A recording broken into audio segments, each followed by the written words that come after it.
Need any introduction about Dr. Chandrasekhara. So let us congratulate him in the beginning because his endeavor, Chandra, has completed 10 years of successful running in Bangalore, and we also wish him all the best. Good afternoon. I think I'll just take 10 minutes, basically not to keep you very hungry. Now, what I am just trying to present is, it's almost 10 years, and we are updating ourselves, and we are trying to work out, and I think you've heard so much, does it really make a difference? What does the real-time practice matters? There are multiple things. The change is, necessity, and it happens, and growth happens. And what I am going to present in the next 10 minutes is, I'm just going to review the data that what we have. As we said, we have a well electronically captured data of entire 10 years of my work. And I'm just trying to show how the changes that my predecessor presented so far has implied in the statistics. So I have just trying to say and try to analyze my work on, has this really changed the characteristic of the patients who have been referred to us? How has it changed in the last 10 years? That reflects what is happening outside the Chandra's practice. That is, what is the referring practitioner's change that has happened? And then the diagnostic test carried by us, carried outside, is there a change that what has happened? And what is the treatment protocol that has changed with us over a period of time? How I have tried to analyze this, it's impossible for me to go through the 35,000 files and work it up. I have used a simple statistics process where I have categorized the entire of this decade into 9 years, because this year we are not analyzed, into 3 to 5, 6 to 8, and 9 to 11. I choose randomly 3 months in every year. It's around January, March, and November of every 3 years. And we have picked up in those months the data of all the patients whom we have seen. And how I have collected is, we have collected the data of the patients who have come, every patient who have attended in that. Suppose if there is a patient who has been followed up, say there are some patients who have been enrolled in 2002, going on till now with the treatment, especially rheumatoid and vasculitis, lupus, they are chronic disease patients. We have picked up the data of the initial set for the data analysis, the first visit data, and the treatment data as and when they have come. Say they have come in 2003 and 2005 for the random by random pickup. Their treatment of that year has been collected for that particular year. So that's how we are trying to segregate, not to get mixed up with what happened when he came at 2002, but when we are looking at what happened in 2003, we have picked up what happened in 2003 so that the data is more clean and clear. These are the common observations. See, the patients with early arthritis are seen more after 2005 onwards. The patients, we used to see patients being referred after a longer time and a quite lengthy of time. And in 2006 and 2008, we had a lot of chikungunya arthritis. All of you are aware there was epidemics, and that's how the data is distorted. It's nothing much to worry with what really happened with our update. It's only an epidemiologic phenomena.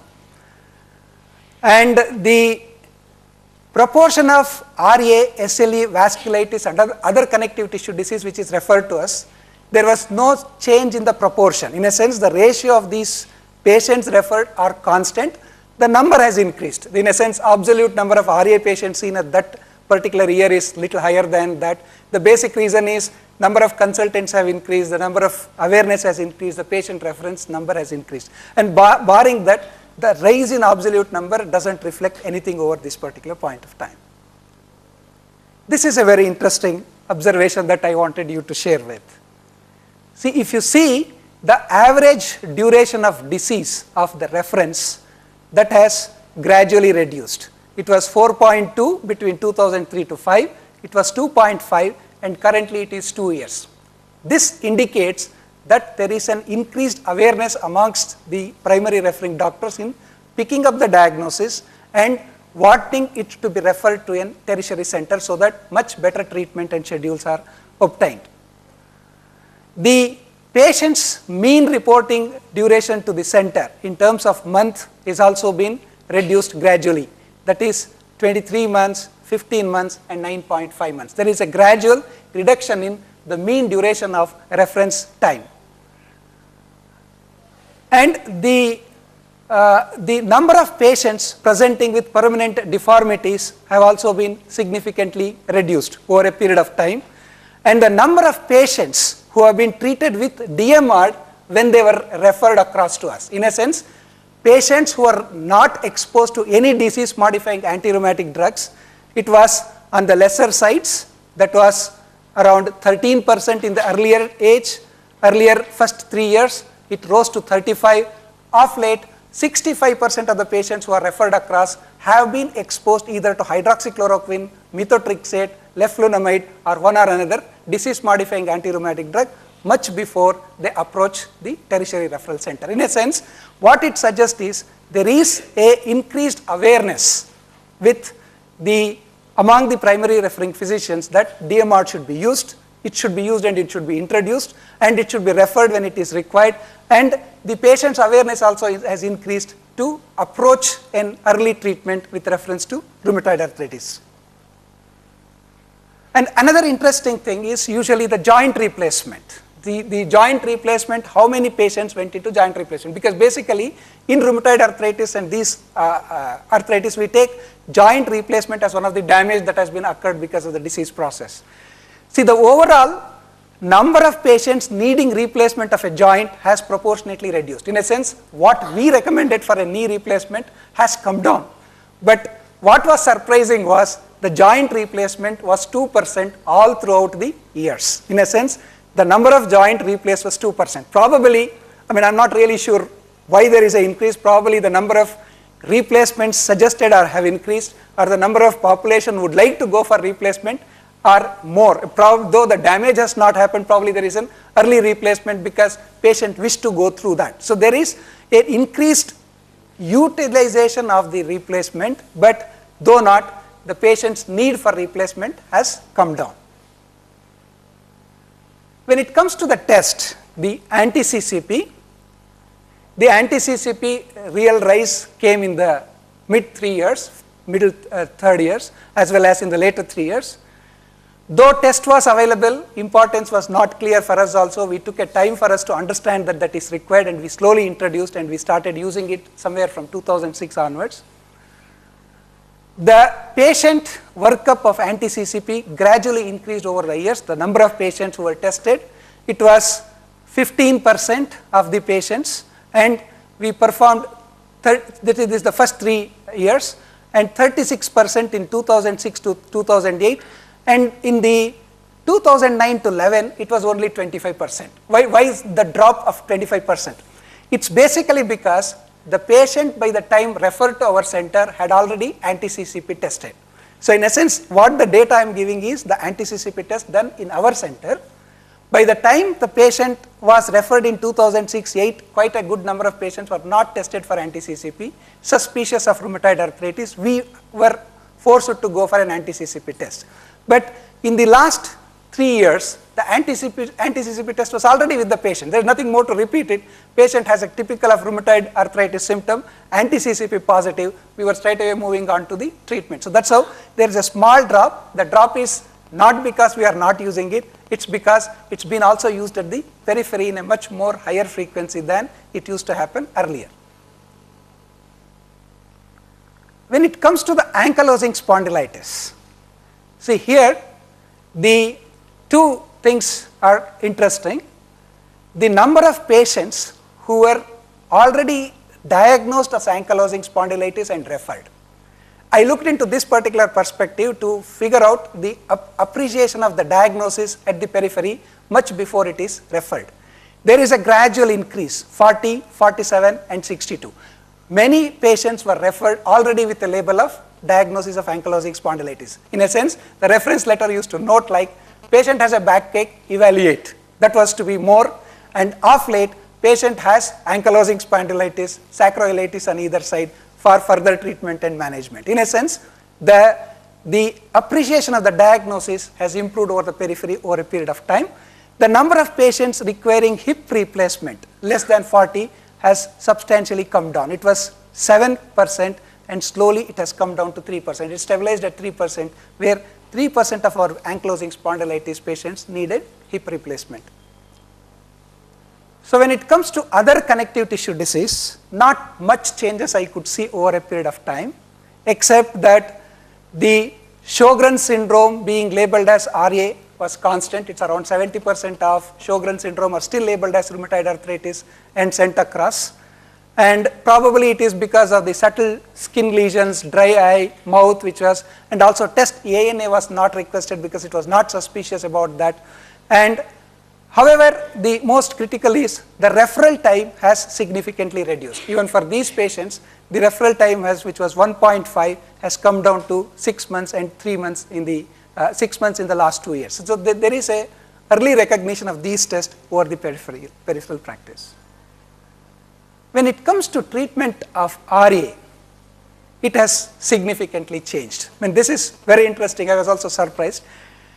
In the beginning, we used to start with 10 mg, and that was the average methotrexate dose that was when I calculated, and it was 15 milligram was the mean drug given across the rheumatoid arthritis patient, and currently it's almost 20 milligram is the mean methotrexate dosage that is prescribed in our own center. In a sense, even ourselves, we were very hesitant to start methotrexate. We never used to cross sometime up to 15 milligram or 20 milligram. That's how the average number stands somewhere at 10, because most of our patients used to be struggling with arthritis. We used to work between 7.5 and 10 milligram. Max we used to shoot at 15 and 20. Afterwards we used to be we were also shirking.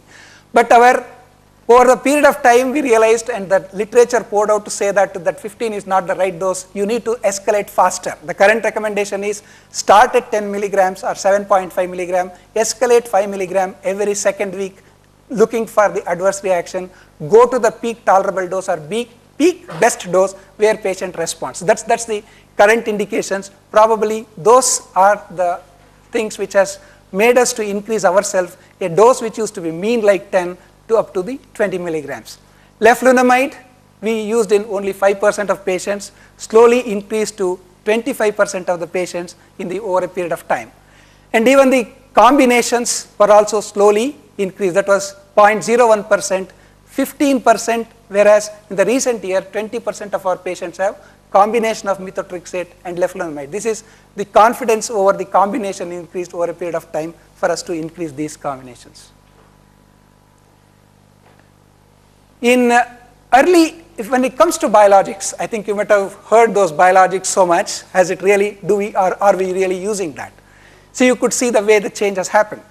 In the first 3 years, we have treated only 15 patients with infliximab, out of which 13 were ankylosing spondylitis, 2 were rheumatoid arthritis. The number rose to 79, and the last 3 years it is almost 88. The patients whom we used, 45 were ankylosing spondylitis on infliximab, 10 were ankylosing spondylitis on etanercept, and 2 for psoriatic arthritis, and 24 were rheumatoid arthritis used with MabThera, that is anti-B cell drugs. Among 88 patients in the subsequent year, 38 were ankylosing spondylitis with infliximab, 18 were etanercept, 20 of rheumatoid were used on the anti-B cell MabThera. We used in dermatomyositis, polymyositis, 4 patients of SLE with the MabThera, 1 patient of RA with anti-IL-6, 4 of the juvenile chronic arthritis with anti-IL-6, and 2 patients with Orencia. In essence, you could see the spectrum of biologics that what we are trying to use have also increased over a period of time. Why the number has not changed? The cost is the biggest limitation for us. None of the insurance or the reimbursing agencies covers it. Though the number of patients whom otherwise we would have treated are high, but we couldn't rise beyond this number. The basic thing is the cost factor. So the change is gradual. In a sense, the change what we discussed about is going to happen. So the reason why I said is, though it's a 10 years of decade, 10 year of change that is happening, these are the changes we try to recapitulate to say that this is going to happen. And of course, as I said, some changes are good, some just happens. As I could say, most of us, it's not that we are trying to voluntarily put this. It happens over a period of time as we try to understand, yes, patient is safe at 10 mg, why not I try 20 mg? Safe at 20 mg, why not I move to 25 mg? In a sense, we learn it ourselves, literature supports us. The moment you say, yes, it can work, and the literature supports us, we try move gradually to the changes. For this to happen, we need to expose ourselves. We need to attend, we need to go along with it.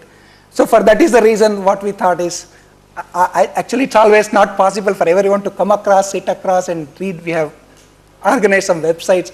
We are trying to post the newer updates which is going to happen as and when, so that things can move on, because end point is all of us are here, we have educated so high, become more better to treat the patient who walks in with difficulties, for which we need a change. The change does happen, and it happens over a period of time. Thank you very much. I must congratulate Dr. Chandrasekhara for such an excellent analysis, which was an eye-opener. Do we have some questions?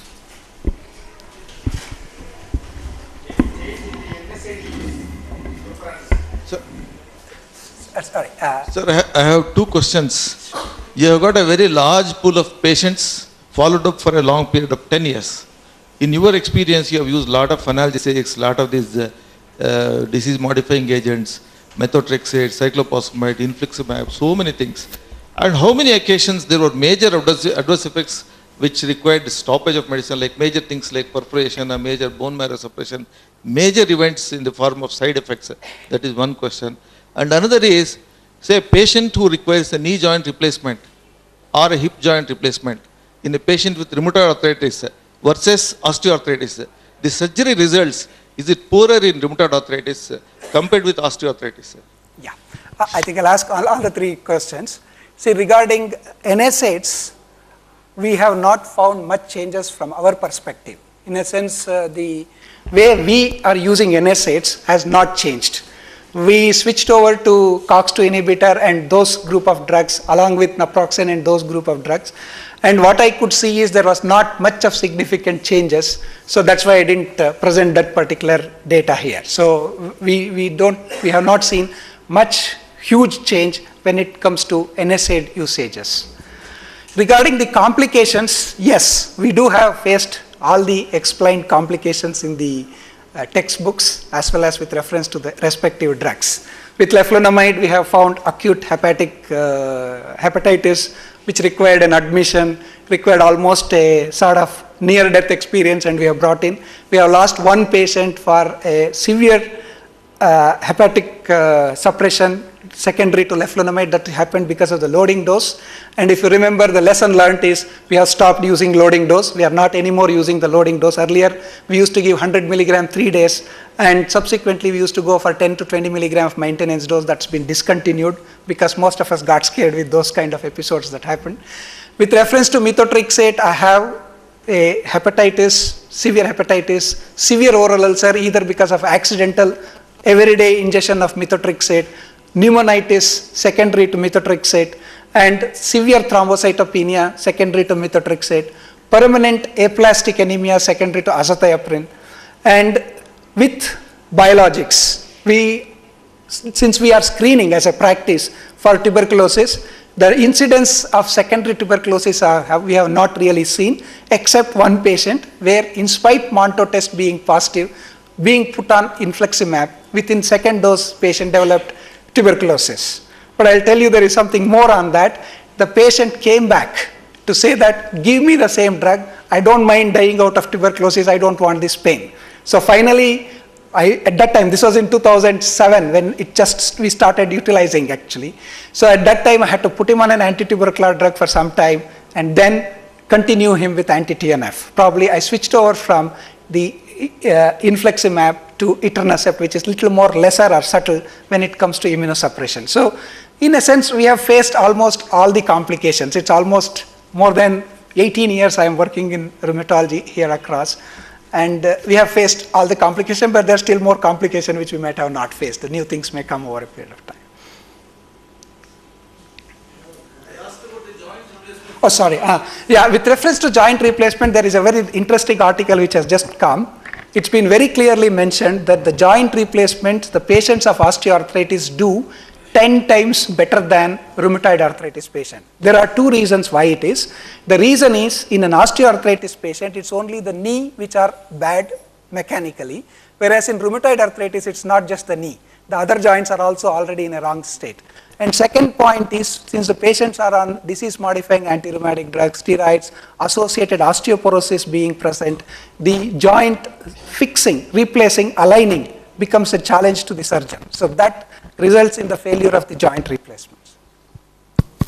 I think on behalf of the all audience, I'd like to congratulate the team for an excellent work. Thanks. But only appeal to all is, it is time, we have been quoting others' references. I think it is time we quote Chandru's reference in our future work. Congratulations. Thank you, sir.